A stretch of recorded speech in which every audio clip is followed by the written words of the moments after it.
Good luck, everybody. It's loud enough.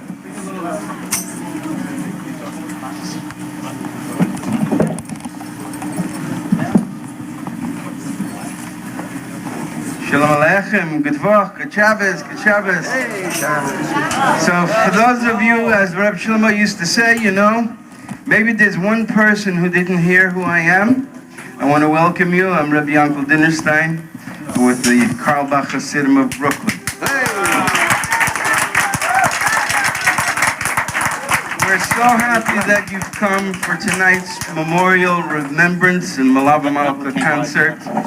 I've tried to pull together all of the Chevra, all of Shlomo's friends, and I'm just mamish overjoyed to be here with my friend Heshi Brody, who just led us in Havdalah. We're going to do a few more songs.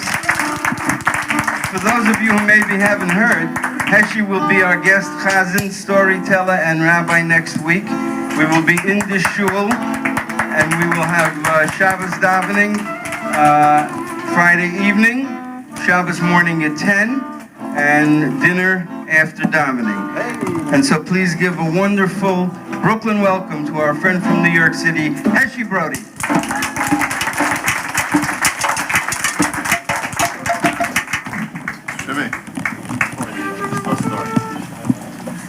Good luck, everybody.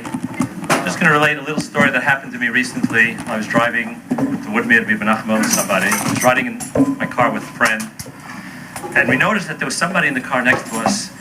He wasn't wearing a yarmulke, driving along. He's going like this in the car. He's jumping and he's singing.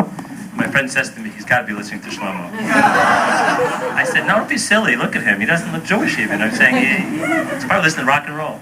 He says, no, I'm telling you, he's definitely listening to Shlomo. So we get to a red light, and we pull over to the side, and we open up our window, and his window's open, and sure enough, he's listening to Shlomo. So I said to him, well, you like Shlomo music? He says, the only way to travel. So Shlomo Carlebach's music now is always reached all over the world, but I think even more now, Minyanim are sprouting up all over the world, and in fact, Moshe Liebert, who's going to speak soon, he was showing me a book that they list all the places that they know of that there are Shlomo Minyanim. I'm sure there are many other places. So it's really interesting. It goes as far as Australia to all over the place. Anyway, let's start with an old Shlomo song. To me, Shlomo Carlebach was really the original soul singer. That's what soul music is all about, Shlomo. Let's start one of his real oldies.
Everyone.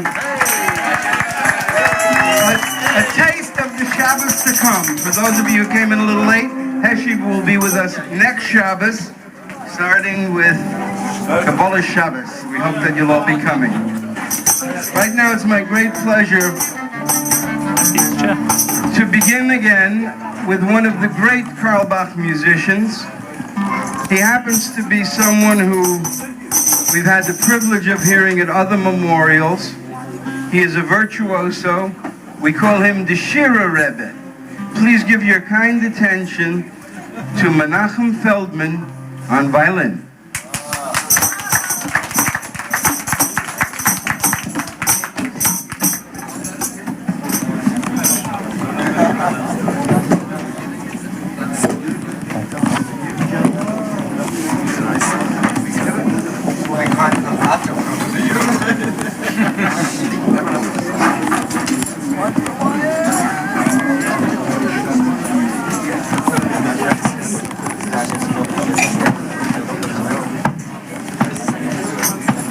Ladies and gentlemen, it's a great privilege to be here.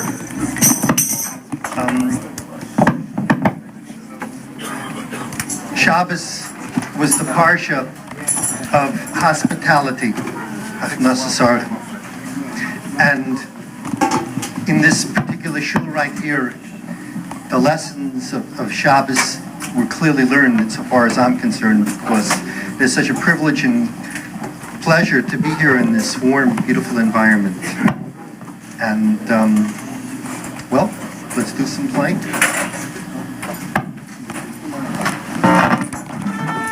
What are you playing? That's a nice song.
very, very much.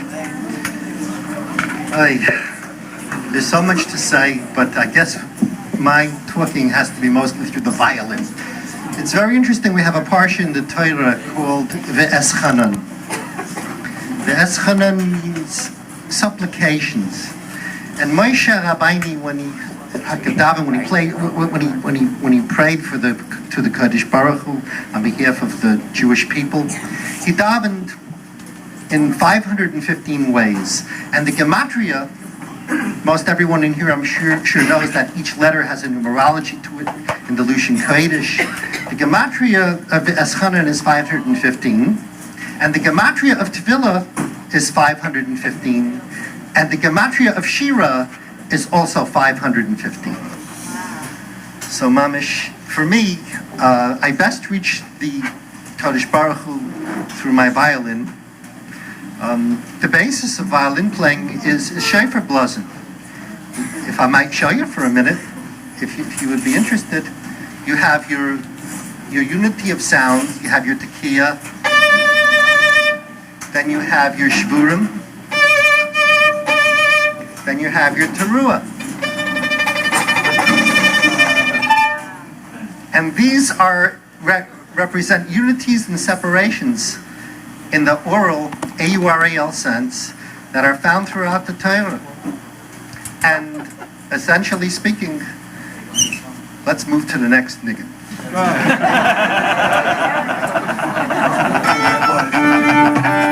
Let's hear Kaddish now.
I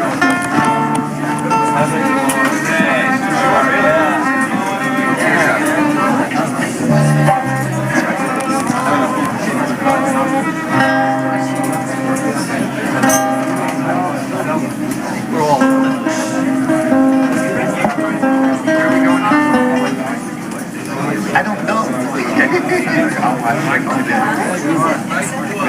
C minor. C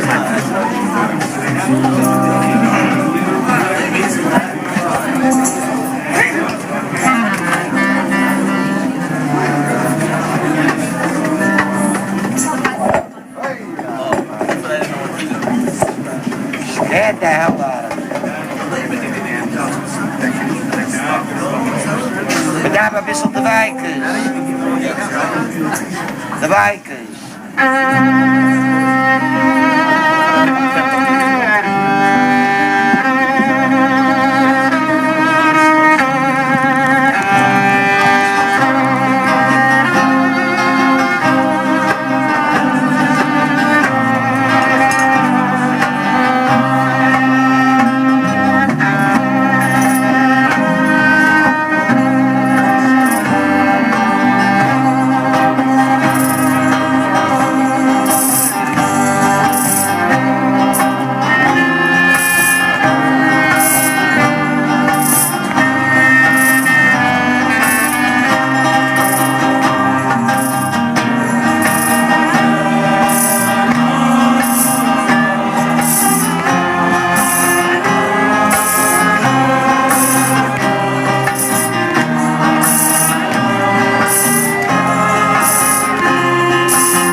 good number of rabbis who knew Reb Shlomo, and who are going to talk about his being a Torah genius or a storyteller.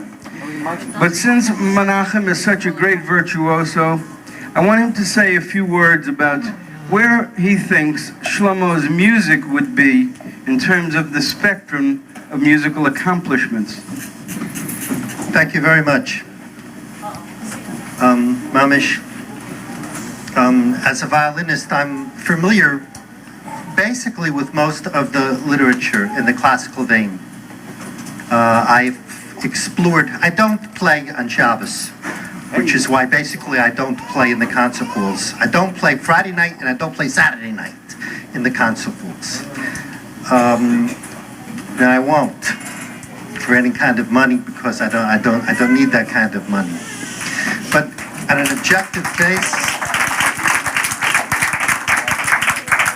objective basis, in my opinion, the music of Shlomo ranks.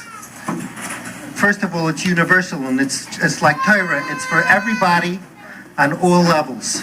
Torah is for each person on whatever level they are capable of, hopefully to fulfill their potential, which is the highest state of living in Yiddishkeit. But the same with Shlomo's music. Shlomo's music is as good as Brahms or Beethoven or better any time. And I, certainly speaking for myself, I would much rather play Shlomo's music than any other of the so-called accepted by the world masters, because in my opinion, there's a lot to be done with Shlomo's music. It needs to be arranged and it needs to be presented in the major halls for the purposes of world peace. And I think there's no better vehicle to really bring Mashiach than the music of Shlomo. And when in the Jewish press I read a few weeks ago that the rhythmic structure and perhaps the melodic essence of the Beis HaMikdash is to be found in Shlomo's music, I could only say that, Mamish, I'm very privileged that it seems to be my chelik in the Torah that I was privileged to know him, and I'm privileged to present in this particular manner his great art. Thank you. Menachem, thank you so much for coming tonight. We're just thrilled to have you with us. And now I want to bring up someone very dear to us. You know, sometimes there are shuls, one here and one there, that one I go to and that one I don't. I go to that one. Please welcome the president of the Worldwide Hasidic Shul of Carlebach headquarters, Moshe Liebert, president of the Carlebach Synagogue in Manhattan.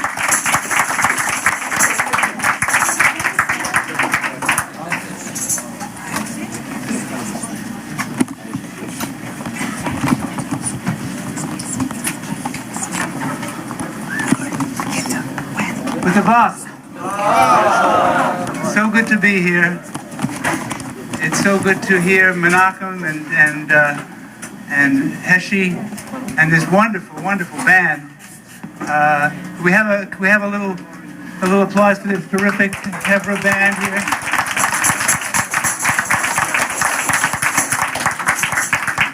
Reb Yankel has come and been our guest rabbi on several occasions.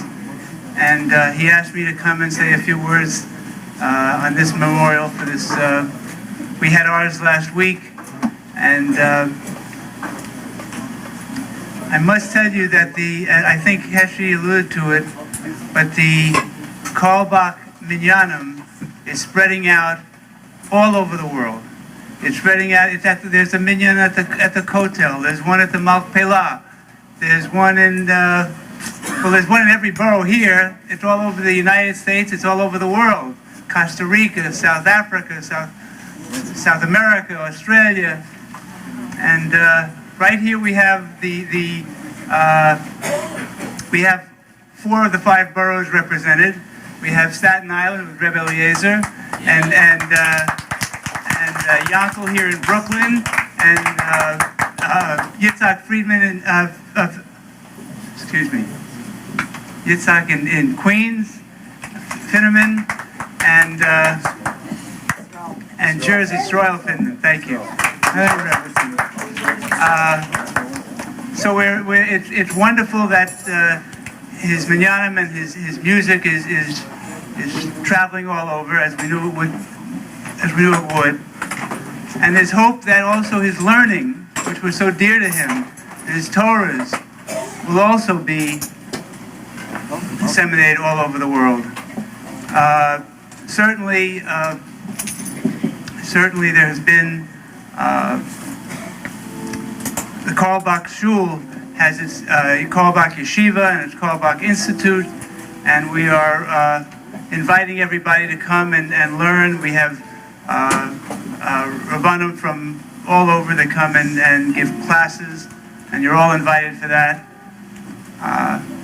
I must tell you a little bit about what Reb Shlomo once said when someone asked him about being remembered, and he said, if your children or your grandchildren should ask you who Shlomo Carlebach was, tell them he was neither a saint nor a sinner, but a simple Jew who loved the Creator, who loved Torah, and who loved his fellow man.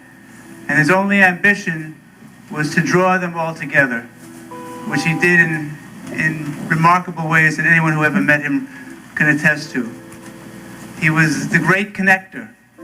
The Hevra is awesome, and it's no accident that he kind of went and planted those seeds while he was alive, and his sense of community is just awesome. Wherever you go, it's met with joy, it's met with acceptance, and it's just wonderful to be here. I know there's a lot of wonderful musicians and a lot of rabbis who have lots to say, so just let me wish you all well. Good Yontif, good Shabbos, good Vach. Thank you.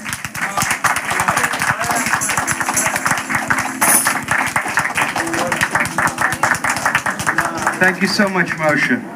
You know, it's such a great thing for us to have a wonderful relationship with our friends at the Carlebach Shul, which we consider the world headquarters, and it's just great the energy that comes back and forth. It gives me great privilege tonight to bring some of the Musmachim, those who were ordained by Reb Shlomo, up, and who are really, as Reb Moshe just said, are helping out to spread the light of Reb Shlomo borough by borough. Out in Staten Island, our friend Rabbi Eliezer Garner was one of the originals at the House of Love and Prayer.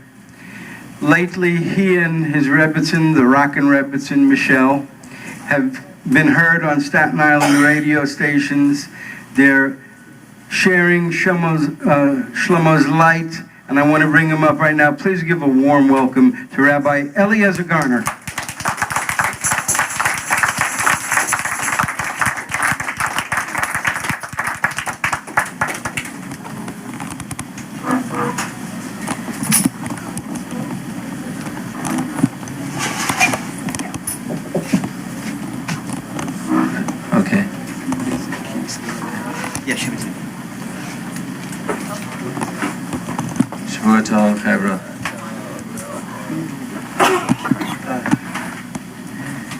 First, I'd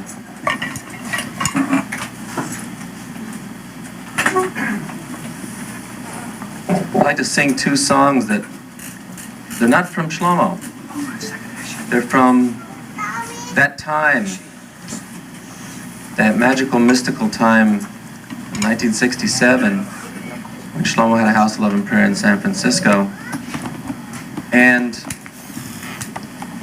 a lot of Jews had migrated to Haight-Ashbury in San Francisco, and they were looking for the deepest things, the deepest teachings. They didn't know what they were looking for, but that's what they were looking for. And into this scene of Haight-Ashbury stepped an Ish HaElokim, a holy man. A holy man who was like our Redeemer. And he brought thousands of kids out of that scene and made them Jews once again. His name was, you know what his name was? His name was Reb Shlomo. I'd like to sing a couple of songs from that time. You know, Shlomo's Chevra I have to tell you something about the House of Love and Prayer. We say so often, and we talk about it so often. That my house, God says, will be a house of prayer for all people. Ki beisi beis tefila yikari l'chala amin. Should be called a house of prayer for all people. The House of Love and Prayer, first House of Love and Prayer that I was at, it was really that, The Mamish, it was a House of Love and Prayer for all people. We had a girl there who was studying to be a nun. We had a Jewish girl who was, Chevra, please. We had a Jewish girl that was there. She belonged to the Hare Krishna sect.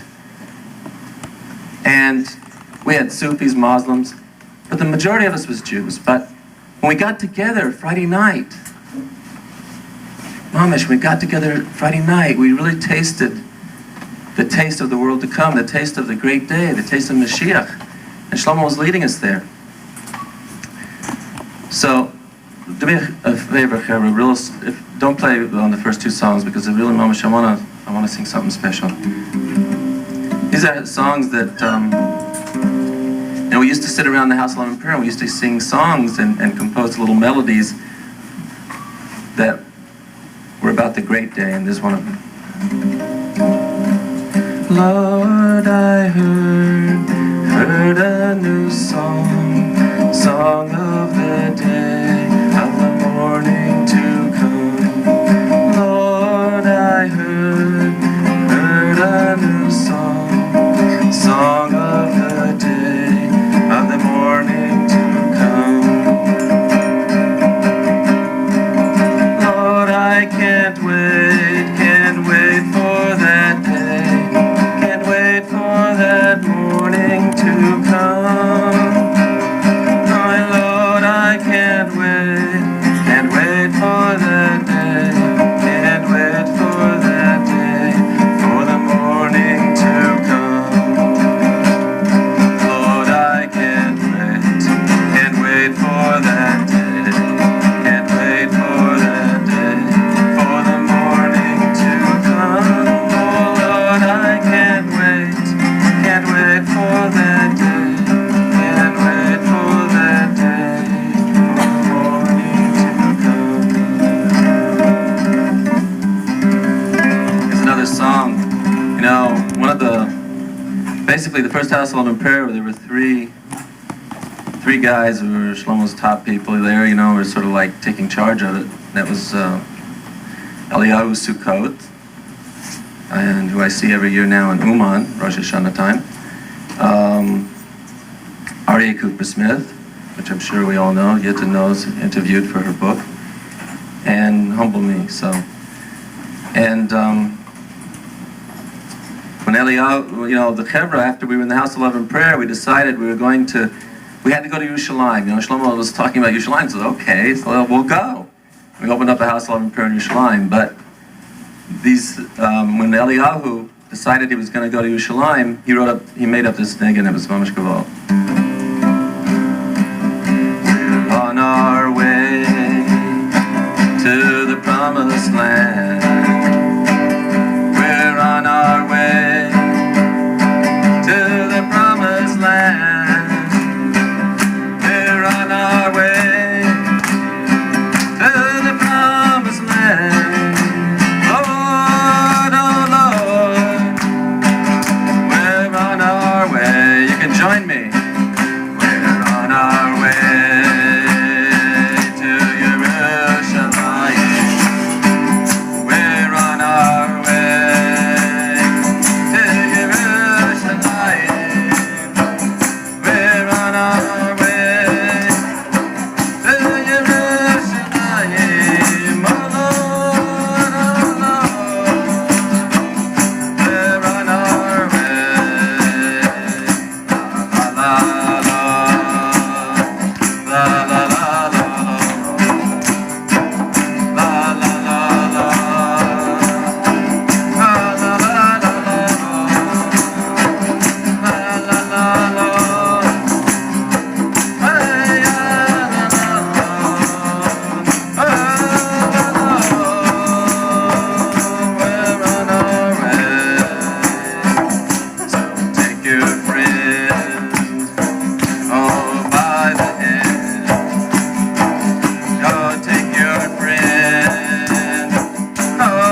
this is the song that Shlomo used to sing, and maybe this one sounds familiar too. Oh Lord, you can sing along, play now. Well, oh Lord, get me high, get me high, get me high. Oh Lord, get me higher and higher.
Introduce my holy Rebbetzin and Mamish, there's anybody who's doing good work and carrying on Shlomo's legacy, it's my holy wife, the Rockin Rebbetzin of Staten Island.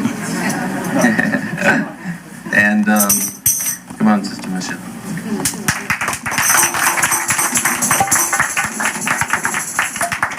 Let's see if the mic is okay here. No, I'm used to speaking on the mic. I speak every week on the mic. Where? Until I'm going to tell you. Jump ahead of me. I was told we have 20 minutes, so if I speak fast, then he could sing another song. But I'm Michele. I'm the Rockin Rebbetzin. We broadcast every Friday morning out of the College of Staten Island, 88.9 FM on your dial. Okay, thank you. I got my loyal listeners here. We are also on the web. It's a long web address, so if you don't remember, you just go. What time is your station? Okay, Eliezer goes on the air at 7:30 in the morning. Stewie Wax gets up 5 o'clock in the morning in Los Angeles to be able to hear our show. So it's really worthwhile, let me tell you. So he goes on the air at 7:30, and he plays Shlomo music and Braslov and Rev Lesheva, Shimon Lansbaum and Moshe, Label Ben Moshe, and like really, really great stuff. And then I send my daughter Nechama Batya off to school, and I jump into my car like I'm a shugana, and I drive down to the radio station, and I go on the air at 8:45 till 10 a.m. It's 88.9 FM. Okay, and we're also on the web, and we have at the radio station, we're every single Friday morning, and sometimes we have additional shows, like this past Tuesday, we were on the air for Shlomo's Yortzeit, and we did 2.5 hours of, I hate to say the best of Shlomo Carlebach, because everything is the best, but we played a lot of the oldies and like some incredible stuff. And, we have also a large internet audience, and, you can see the speech box up in the corner, and I get such nachas when I get all these requests. This is Toby from Hong Kong. Can you play Shlomo's this and such song? Or this is Bracha from Memphis, Tennessee. Gewaltig, I love your show. Can you play a specific song? Usually, we had the privilege of, for many years, to drive Shlomo here and there and everywhere. And whenever Shlomo had a speaking engagement, not just to get up and sing, and he would get out of the car and he'd be in a rush, he says, Michele, bless me with the right words, that I should say the right thing. So every time I get on the mic, I say to myself, Rabbi Shalom, bless me with the right words, because I never know, I like to give over little Shlomo Torahs and Reb Nachman Torahs, and because I have an audience of 2.4 million people, and this is an opportunity to tell the world Shlomo's message. And, oh my goodness, Shmendrik? It's like Michele, so I think to myself, we should all be blessed with the right words. And usually when I like to give a little quick Torah, so I had these thoughts over Shabbos when I was reading stuff I printed out from the web. And it's like Shlomo used to talk all the time about how people are dead inside. So many people that, they do everything, and they do everything right, but inside, like Shlomo's Chevra was very special. We're inside people, and inside, you're not awake. There's this feeling that you're dead. You're just kind of going through the motions. Someone once coined the phrase spiritually unemployed or something, It's like it's not happening. And, you feel, it was Eliezer before he met Shlomo, he said, that feeling of spiritual unemployment where, and Shlomo says, the world in a certain way, he says, the biggest problem with the Holocaust was that the world was dead, that they didn't cry, that they didn't feel. And Shlomo was a very feeling person. And what Shlomo did was, this dead feeling that everybody had, he would give it life. When people were with Shlomo, when people heard Shlomo's music, when you would go from feeling depressed and okay.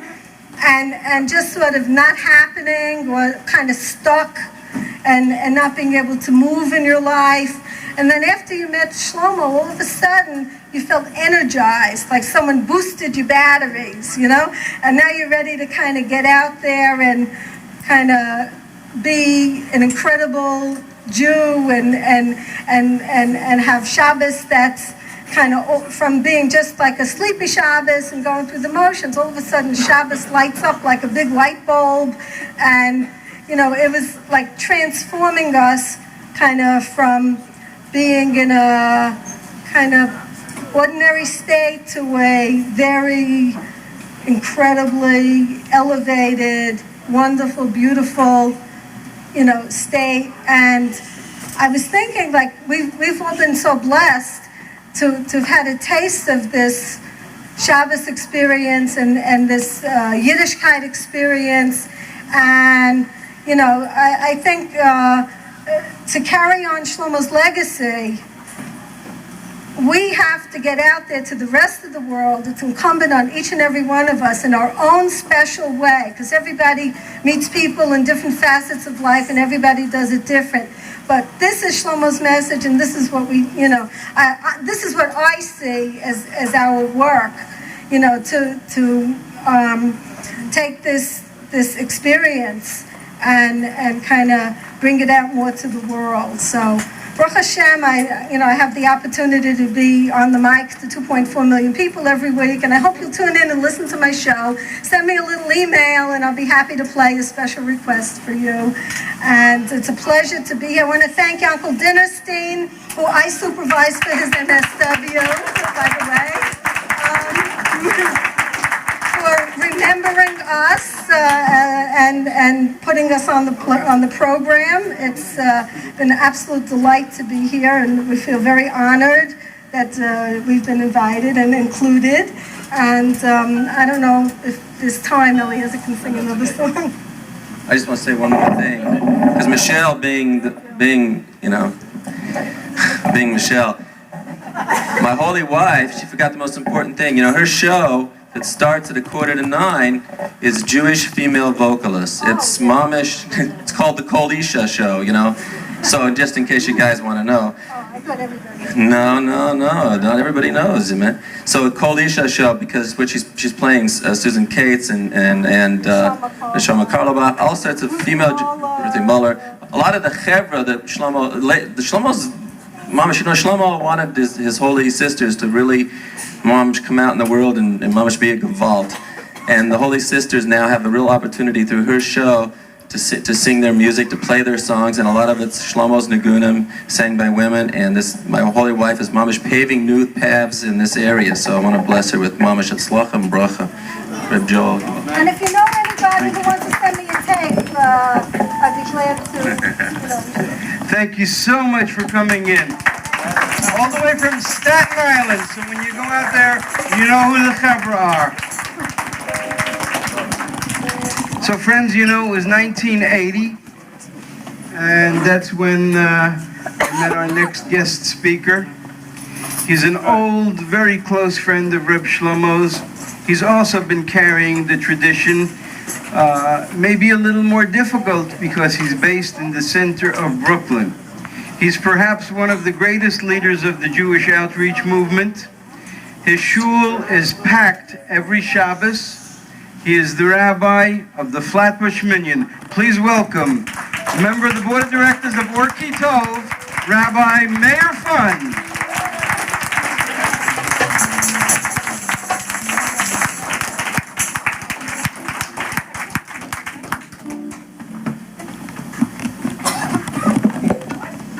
Good work to all of you. Can you hear?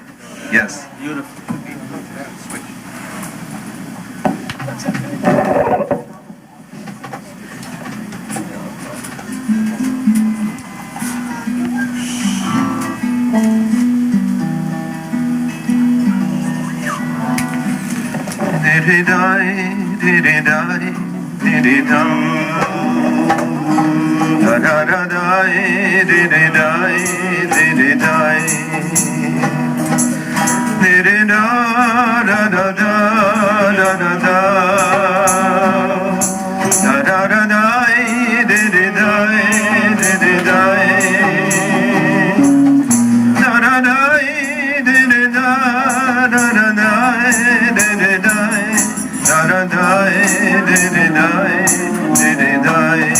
Join me.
The Carlebach Rebbe of Brooklyn is giving us all allotments of 20 minutes each.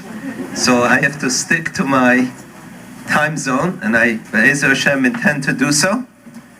You're down to 17. There you go. And I'm completely in favor of this. It seems to me that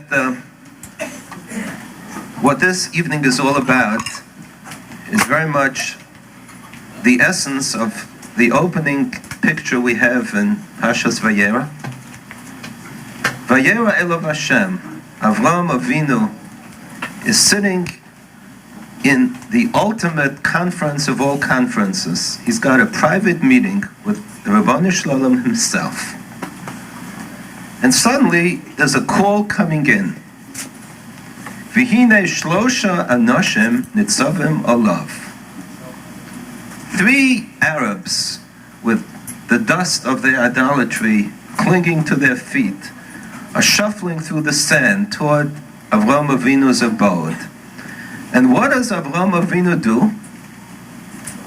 He puts the Eibishter on hold. People complain sometimes when I call them, I get another call, I say, wait, and I come back 20 minutes later. It's a terrible thing to do, right? Looks like this is what Avraham Avinu is doing. Isn't that strange? Vayotz l'krosim. Hold. Goes away from the Ribono Shel Olam. He's running off after these 3 guys. Okay, he's doing a mitzvah, but still, is this the etiquette? So the Gemara says, Gedol hachnosas ochem mekabolas penei hashchina. It is greater to be with strangers who appear at your doorstep and need some hospitality than to be with Hashem. Masechta Shabbos Daf Kuf Chav Zayin. Gedol hachnosas orchem mekabolas b'nei hashchina. To which the great Hasidic Rebbe, the Hafla, the Panim Yafos, the great-great-grandfather of the Boston Rebbe in Boston, adds the following, my friends. We say every Friday night, Tzadik katomo yifrach, ki eres balvanon yiska. The tzaddik is compared to a tamar. What's a tamar? Palm tree. And the tzaddik is also compared to an erez, a cedar tree. Now, I've never seen a cedar tree in person, but a little bit I know. What's unique about the erez vis-a-vis the tamar?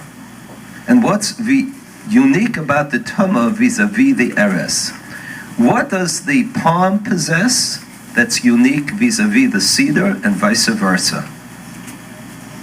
It's very simple.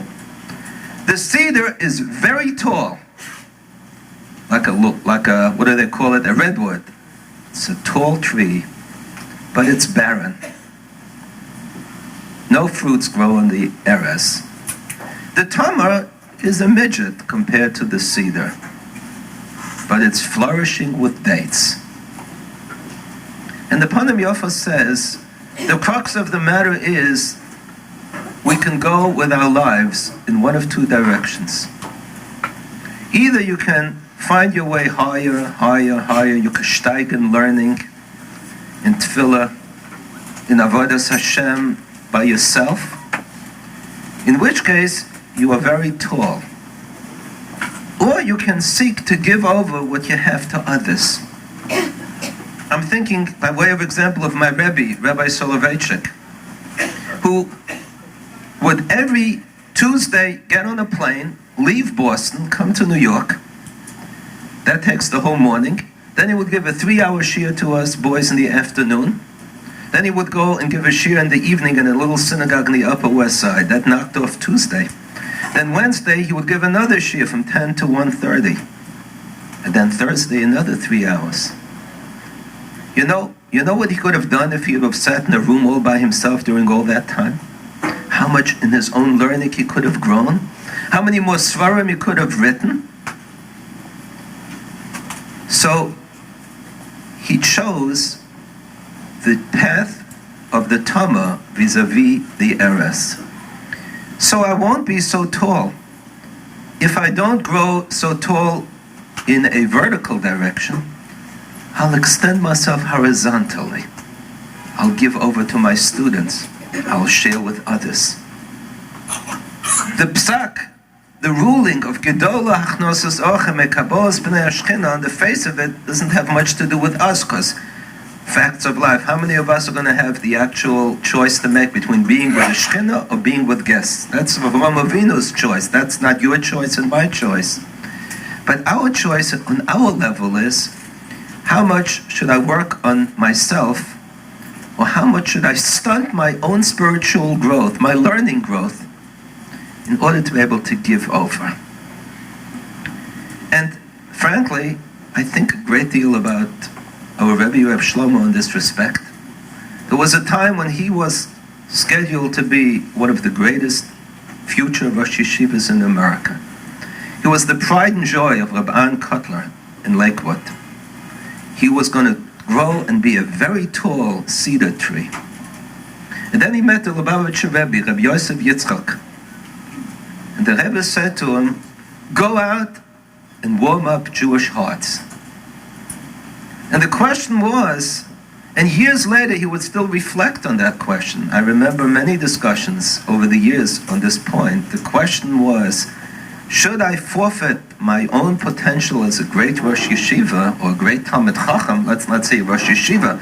That's a bit audacious to say it that way. But to be a Talmid Chacham of great stature, should I throw away all the svarim I could write, all the learning I could accomplish, in order to go out and pluck the chords of Jewish hearts? And the Rebbe supposedly said to him, to reach another Jew, it's not only your Olam Hazeh you should give up, but your Olam Haba also. Shlomo lived every minute of his life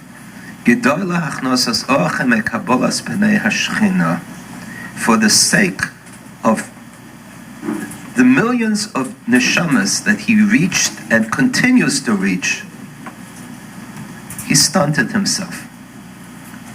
But my friends, there's just two little sequels, if I may add. One being that I'm sure where he is now, he's not stunting. I'm sure he's making up for lost time. And number two, the Panim Yafos adds, just as an important fact, yes, it's true that you can grow simultaneously in both directions, but you know what you can do? You can be aware that God has a special compensation fund. Habe lomadeti mechaverai metalmidai yosa mikulam. The Rav who gives of himself in order to reach his students is somehow compensated by Hashem, and that the students end up giving back to this Rav more than he could have ever imagined had he stayed alone in the room. And all of us who knew Shlomo, I'm sure we know that it was with him all the time, and that was what was so special about him. It was always a two-way street. How much he pretended it's a two-way street to make you feel good, and how much it really was a two-way street, that only Yitzhak knows for sure. Yitzhak knows everything for sure. The rest of us are just struggling to catch up with him, right? And we wish Yitzhak a refuah shlema. He just came out of the hospital. Yitzhak is more alive when he comes out of the hospital than most people who never were in a hospital in their life. But that's because Yitzhak is Yitzhak. La la la la la la la la la la la la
Nahi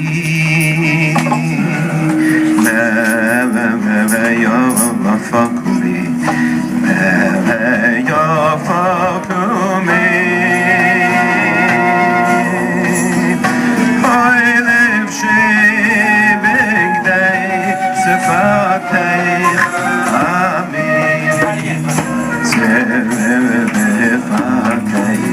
Amin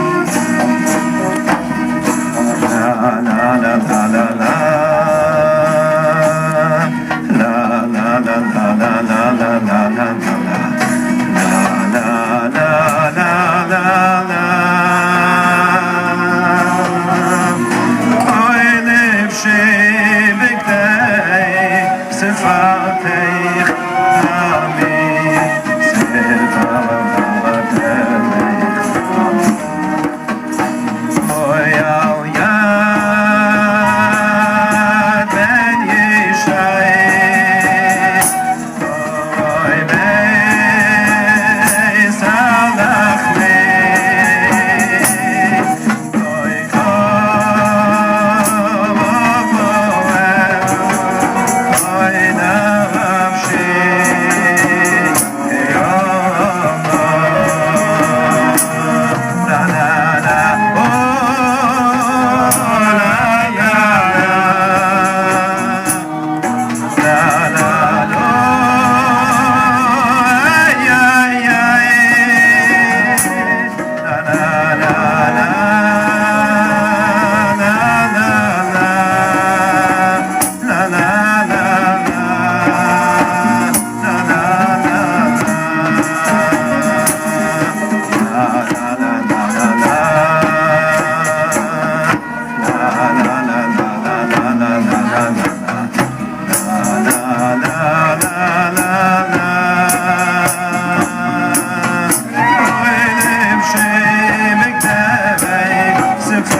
we're getting there. I can feel Shlomo's presence more and more with us. One of the great people of the Shlomo Chevra to help spread the light was someone who wrote a book on Shlomo and collected many, many of the great stories. Anyone who reads that book and who didn't meet Shlomo or know him personally will really get a sense of his essence. It was really the classic, quintessential biography. The person who I'm talking about is the great writer and author, Yitta Halberstam Mandelbaum. Please come up.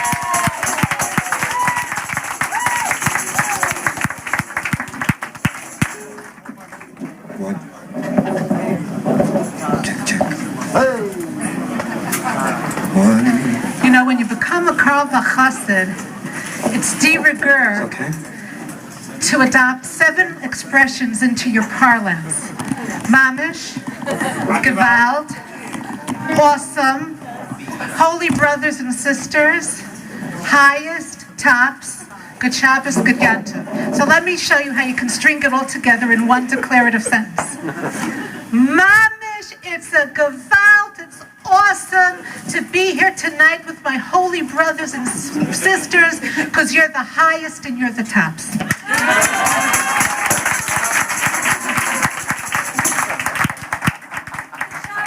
Good Shabbos, good Yantiv. And good Fach. You know, Shlomo was very, very big on the midah of hakaras hatov, recognizing and acknowledging the good. So on behalf of everyone here and the Carlebach Hasidim, I would like to be Makir Tov, the founders and forces behind the Carlebach Hasidim of Brooklyn, who with their dynamism, energy, commitment, and dedication have made the Carlebach Hasidim of Brooklyn a living monument to Shlomo's legacy. Yankel and Pessi Dinnerstein.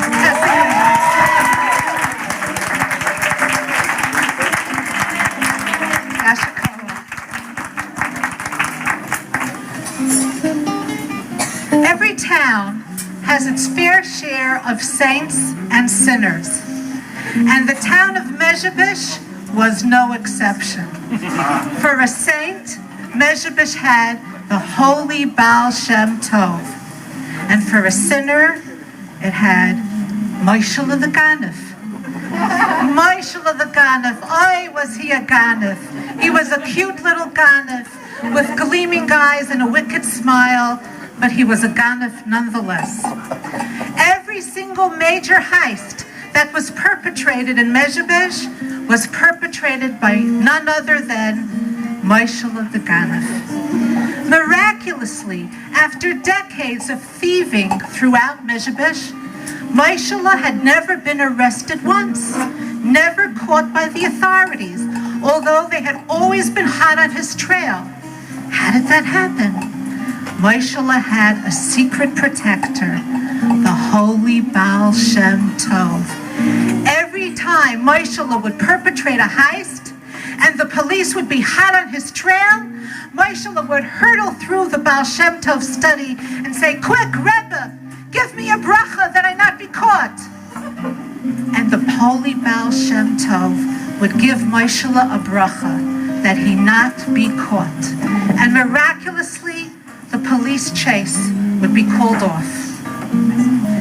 One day, Michele perpetrated a really big heist, hundreds and thousands of francs from a passing nobleman, and this time the police were determined to catch the perpetrator. So they were hot on Michele's trail, and as usual, he dashed to the Baal Shem Tov study and told the Rabbi, "Quick, I gotta see the holy Baal Shem Tov right away. It's an emergency." The Rabbi looked at Michele with sad eyes, with tear-filled eyes, and said, "Ay, Michele, haven't you heard? The holy Baal Shem Tov was nifter, died this morning." And Michele collapsed onto the floor in a crumpled heap. "Oh no," he said, "what's going to become of me? Now the police will surely catch me." The Rabbi said, "Michele, the only thing I can suggest to you is go to his successor, and maybe he'll give you a bracha." So Michele ran to the Baal Shem Tov successor, asked him for a bracha on his thievery, and the successor drew himself up with righteous indignation and said, "Are you meshiga? Are you crazy? I should give you a bracha on a theft? Unheard of. A rice guy Ganef. Get out of here, you Ganef. And Michele, woebegone and distraught, ran back to the Rabbi and said, what should I do? He won't give me a bracha, my thievery. The Rabbi said, maybe go to the Baal Shem Tov's kever and daven. So Michele went to the Baal Shem Tov's kever, and he threw himself over the kever, and he started to cry. And he said, Holy Baal Shem Tov, why did you have to die? There are so many Rebbes for tzaddikim, but you were the only Rebbe for thieves. And then Michele miraculously fell into a deep sleep. And in his deep sleep, the holy Baal Shem Tov appeared to him. He said, Michele, promise me never again. If I give you a bracha this time, promise me you'll repent your ways and never thieve again. And Michele said, I promise, I promise. And the Baal Shem Tov said, I'll give you a siman, a sign. You go to my son-in-law and tell him I gave you this sign, and he should give you a bracha that your thievery not be caught. Michele went to the son-in-law. The son-in-law gave him a bracha, and miraculously the police lost hint of the trail, and the chase was called off. And Michele was saved from the jaws of death, and he became a Baal Tshuva, a repentant, and learned for the rest of his days. And on this story, the Bratslaver Rebbe, Rabbi Nachman of Bratslav, said the following. There are two kinds of tzaddikim in this world. There's a tzaddik elyon, a higher tzaddik, and a tzaddik tachton, a lower tzaddik. The tzaddik tachton, the lower tzaddik, can only be a tzaddik, a rebbe, for tzaddikim. But the tzaddik elyon, the higher tzaddik, he can be a rebbe for thieves, because he sees the divine spark that resides in every soul. In our generation, there is no question that Shlomo Carlebach was the Rebbe of thieves.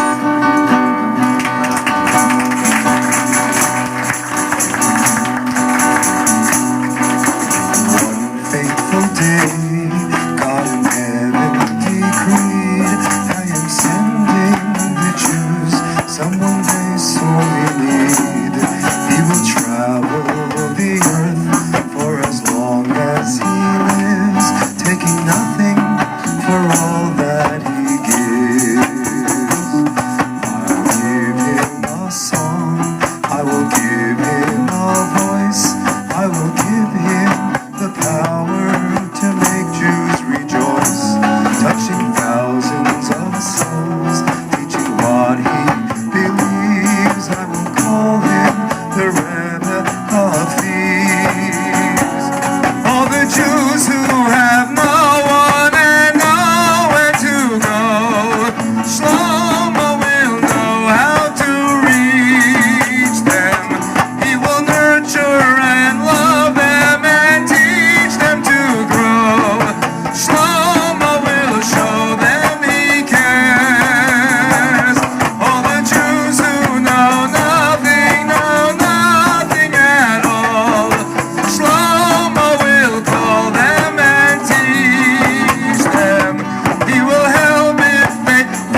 also like to tell you that, on a personal note, when I first started to write Holy Brother, there was a lot of opposition. Shlomo wasn't as appreciated 5 years ago as he is today. Unfortunately, Achrei Mos Kadoshim, and as Rabbi Avi Weiss said last week at the Carlebach yard site in Manhattan, let us try to honor people during their lifetimes and not when they're gone. But at any rate, I was a little worried about what the reaction would be of my neighbors to the book, being that Shlomo wasn't that appreciated then. And I asked my husband, Mati Mandelbaum, would you mind if we got kicked out of Borough Park? He said no. He said, go ahead and do it. I said, do you mind if there's a cherem put on us? He said, go ahead and do it. I said, do you mind if we're like chased to Teaneck or something? And my husband supported me 100% of the way with his wisdom, and also my friend Babshi, she's raising her hand. With his wisdom and insight and encouragement, I really owe so much to your support, because sometimes it was a little frightening to write the book, wondering what the repercussions might be. So I really want to say Yasha Koach to my husband, Mati Mandelbaum.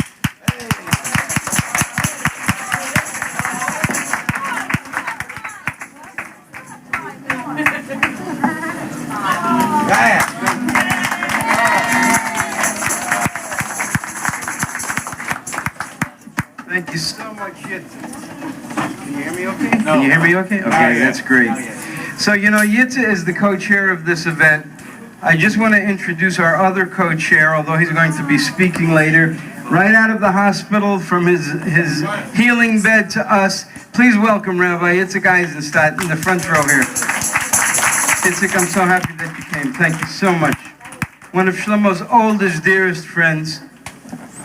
Our next guest speaker is a tremendous outreach leader, tremendous Jewish educator, went to Telz Yeshiva, has helped people come back to Yiddishkeit, has nurtured more neshamas than I can imagine. Another old friend of Shlomo's, from Kahal B'nai Yisrael, one of the great board of directors of Or Ki Tov. Please welcome Rabbi Tzvi Mandel.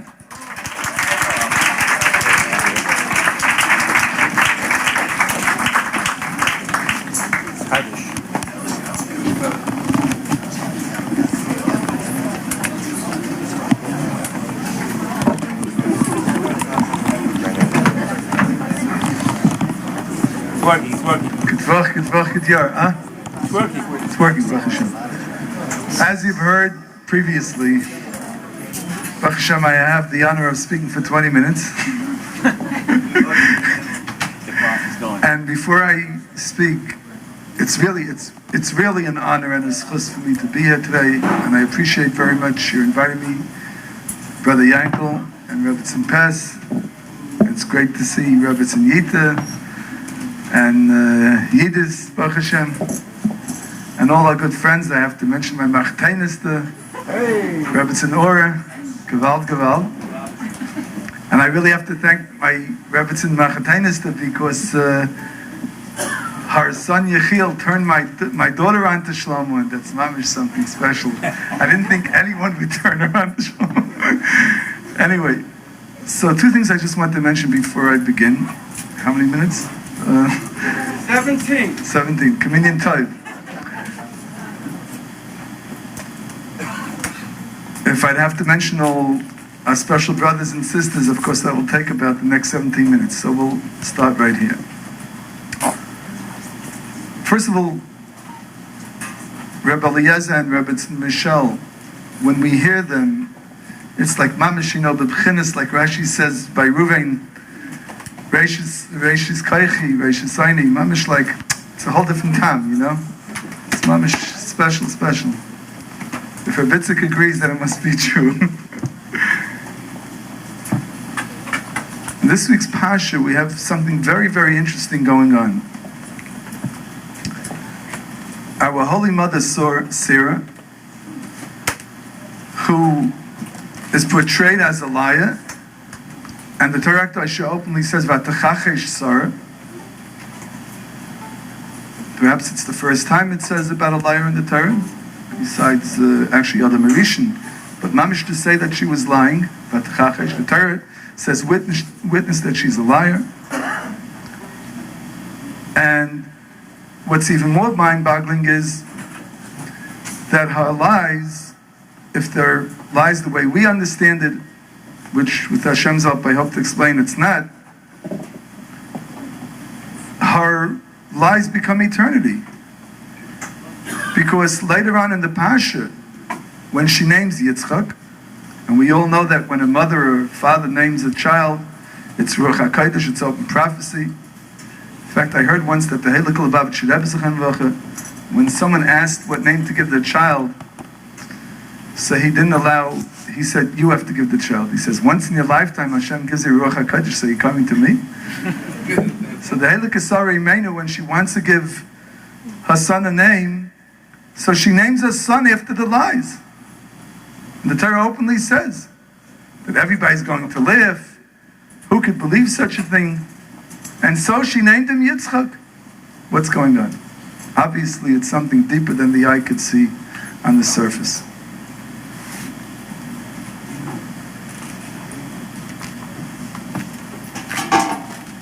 So basically, the Chaim HaKadosh says something very interesting.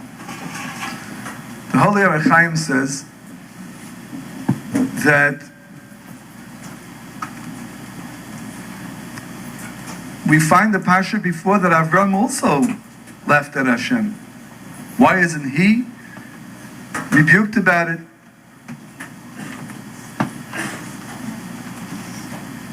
So the Ohr Chaim explains that Avram Avinu's laughing was simcha. It was gewalt b'simcha that the Eibush is giving him a child at the age of 100. As opposed to Sarah, her laughing was after she saw that she became young again and her body started taking on the freshness of a young woman. And therefore her laughing was not, God forbid, to deny Hashem's greatness, but on the contrary, it was also a hakaras hatov, a hachzakas hatov, the way we say by Chassidim, to make stronger the goodness, to make even more permanent the goodness. And she was basically thanking Hashem after she saw that her body changed. So what's the taina? So what's wrong with what she did? Says the Ohr Chaim that she was on such a high level of emunah, of true faith, that Avram said to her, someone on your level doesn't have to see your body change to believe Hashem. Gewalt. This was Sarah Imenu. But perhaps we could say, getting back to the other side of the coin, Sarah Imenu had to see things happening. And this is what she gave over to Yitzchak. She said, it's not enough that I'm laughing here in my home from joy that I became a young woman at the age of 100.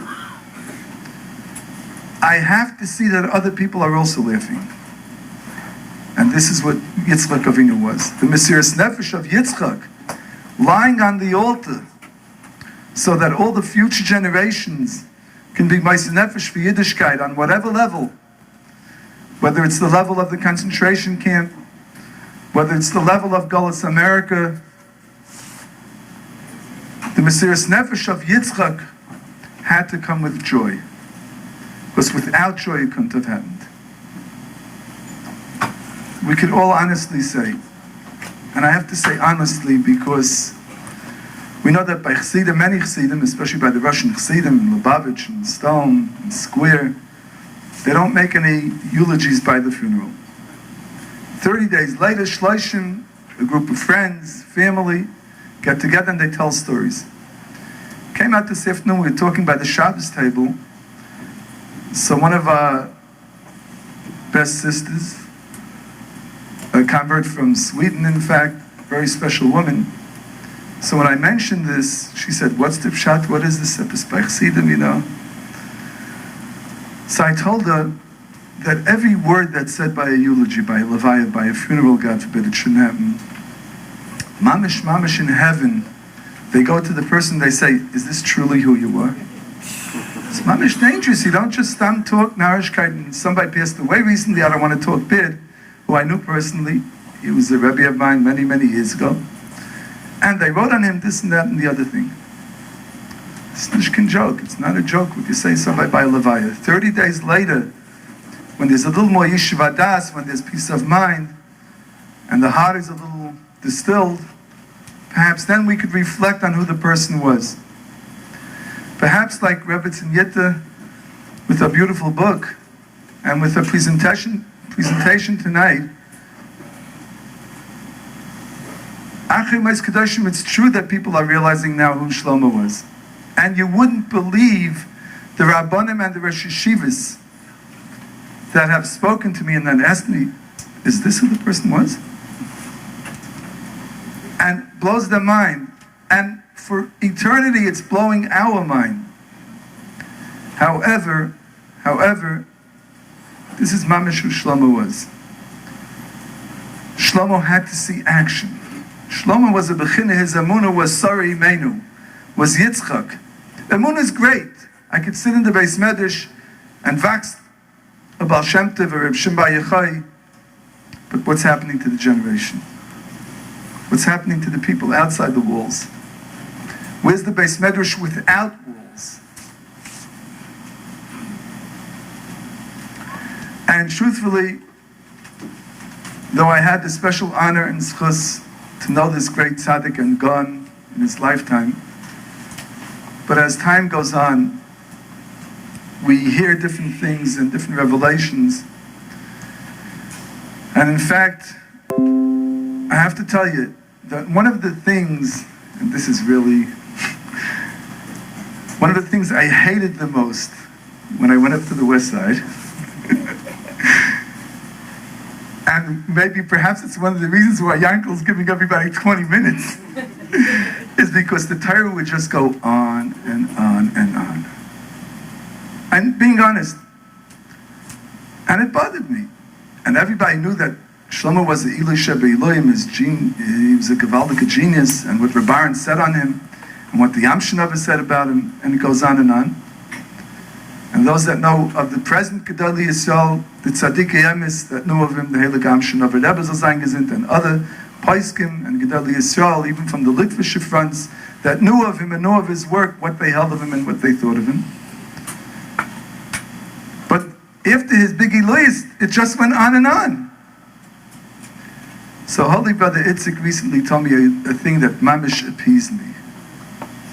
He said he should know that whenever Shlomo said over Torah, and he went on and on and on, and it sounded like he was, there was a yid or a girl there in the tzibur, in the crowd, that he was talking to. And until he felt that the person was touched, he didn't stop. Kafal. We're not talking Mesiras Nefesh, giving away Gan Eden. We're not talking about giving away this world. We're giving away your own reputation. Hey, you're the great speaker, yeah? So what's going to happen? Somebody else is in the other corner. They'll say, Stam a plapelt, he says a good word. Someone had to be touched. Someone had to be spoken to. To me, this was mamish Gavald, like Rebbetzin Yitta says. But by Shlomo, there had to be action. There had to be like the Maral says, there's an ispal and there's a mispile. There's the one that's giving over the Torah, and there's the one that's being affected by the Torah. And if the Torah was not affecting anybody, what's the Torah worth? Where is the Torah going to? Where is the next neshama that's going to be ignited by these holy words?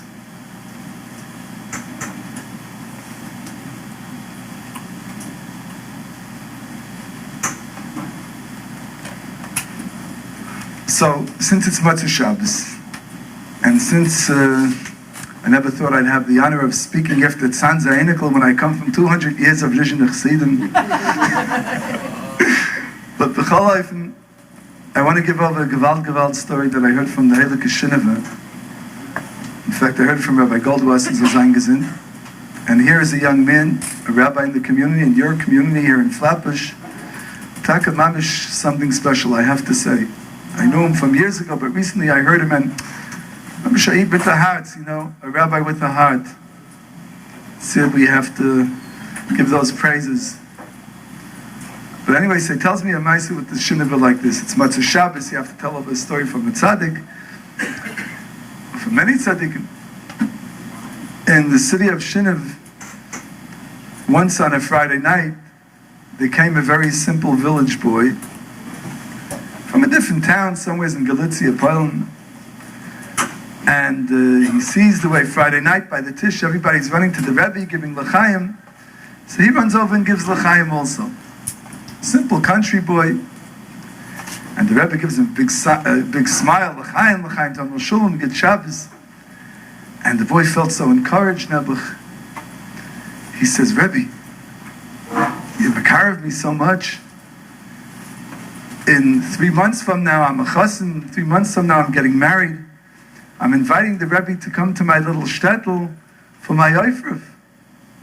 And the chassidim are pushing him and pinching him. Meshugana, what do you think? The Rebbe is going to go to every little oifruf? Every little country boy invites him to some hick town in Oklahoma. You're going to make oifruf. Meshugah was, you just start up from zin. And the Rebbe tells the chassidim, Shah, let him talk. And the Rebbe says, Mazel tov, it should be in an auspicious time, in a good time. Zayin HaGut Shah, Mazel tov Shah. And when is your oifruf? So he says, Parshas Vayikra. It's going to be there in a little town over there. So the Rebbe says, no, Mazel tov. And he goes on to the next chassid, and they're all saying l'chaim. Well, nobody thought much of it. The little boy had encouragement on one side, and the chassidim, weren't so happy about it. But comes the week of his oifruf. His little town, he had like maybe 8, 9, 10 Yiddelach sitting together in the shtibel, getting ready Friday night. They're saying Hoidel. And all of a sudden, mamish 10 minutes before sundown, guess what? The Heilige Shineva is coming with his entourage, with his chassidim, with his gabba. And the town was they were going out of their mind, that we have the honor, the Holy Shineva is coming to our town for Shabbos. It's 10 minutes to the shkia, so they had a little carpenter over there. He put together a couple of nails with the wood to make a little stender. The shtibel barely had had enough place for 10 people, and they figured out who's going to sleep by who and where's the Rebbe going to stay. Mamish. In the sefer that says the story, it says that Friday night nobody davened. They were at such awe that the Rebbe came to visit them that mamish, they couldn't believe it. Anyway, it comes the next morning to the oifruf, and they call up, Ya Moy Dabacha Chassan, and this little country boy comes up, and as soon as he comes up to the haftarah to say the brachas, all of a sudden the Heilige Shineva starts shaking. Excuse me, uns Russisch Chassidim were not used to that. Our Rebbes are usually quiet and tamed, But like with the Galciana Rebbes, he starts shaking at his talis and mamish, and he starts banging on the table, banging. And mamish, the Chassidim are going out of their mind. And the Chassidim are thinking to themselves, wow, we thought we had a little country boy. He must be one of the 36 hidden tzaddikim. Who knows what we have here? And they can't even hear the brachas because the Rebbe is banging on the table and he's shaking. And sure. Okay, so mamish, the rest of the Shabbos, this boy was flying high, and they sat him next to the Rebbe the whole time, and everybody was asking him for brachas. I'm sorry, we didn't know who you were all these years. You were brought up to us in our town, but here's 16 years old, and you're the chassan, and you're mamish, and please forgive us, we didn't know. Comes Matzah Shabbos, and the Rebbe and his entourage start traveling back to Shinev. And one of the chassidim, that had a little bit guts, I guess every Shinev Rebbe had a little itzikel, and he goes over and he says, hey, look at Rebbe, okay, we know everything's fine, but what's the story behind the story?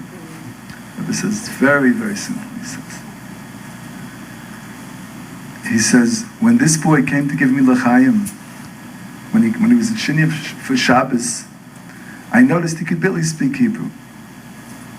So I thought to myself, Nebuch, he feels so proud, and he came for a Shabbos to me, and he's going to have an Eifruf, and his father-in-law is going to come from the big city, and he'll hear Mamish Meka Baruch, he could barely say the words. That's going to be the end of the Shidduch. So I decided, no matter what, this Shidduch has to be. I looked at his neshama and I saw how special he is. What a sweet soul this is. I mamish have to make sure that everything's going to be okay. So when it came to the brachas, to the aliyah, I banged on the table so loud nobody should hear the brachas. So what did the Litvak ask the kasha? Make a bracha levatala, right? There's no minion answering over. We'll leave that to Lithuania. But anyway, end result is you have a Gewalt story to take home, a Shlomo story, but it just happened about 250 years before Shlomo. Thanks so much.